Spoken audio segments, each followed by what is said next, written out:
ఒకరోజు ఋషులు దేవతలు పరమేశ్వరుడి దగ్గరికి వెళ్లారు. మేము ఏ పని చేసినా విఘ్నం రాకుండా చూసుకోవడానికి ఒక దేవుణ్ణి చూపించమన్నారు. ఆ పదవికి గజాననుడు కుమారస్వామి పోటీ పడ్డారు. ఈ సమస్యను పరిష్కరించడానికి శివుడు ఒక పందెం పెట్టాడు. మీలో ఎవరైతే ముల్లోకాల్లో అన్ని పుణ్యనదుల్లో స్నానాలు చేసి ముందుగా వస్తారో వాళ్లే ఈ పదవికి అర్హులు అని చెప్పాడు.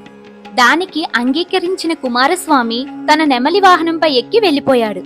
గజాననుడు మాత్రం చిన్నబోయిన మొహంతో, తండ్రి, నా బలాబలాలు తెలిసే మీరిలాంటి పందెం పెట్టడం సబబేనా అని అడిగాడు.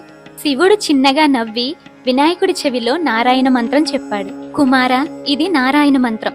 దీన్ని జపిస్తే 300 కల్పాల పుణ్యనదుల్లో స్నానం చేసినట్టు అవుతుంది అని శివుడు చెప్పగానే వినాయకుడికి ఒక ఉపాయం తట్టింది. ఆ మంత్రం జపిస్తూ తల్లిదండ్రుల చుట్టూ 3 సార్లు ప్రదక్షిణాలు చేస్తూ కైలాసంలోనే ఉన్నాడు.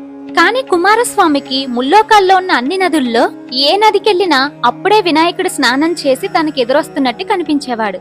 అన్ని నదులు తిరిగి కైలాసానికి వచ్చేసరికి వినాయకుడు తండ్రి పక్కనే ఉన్నాడు.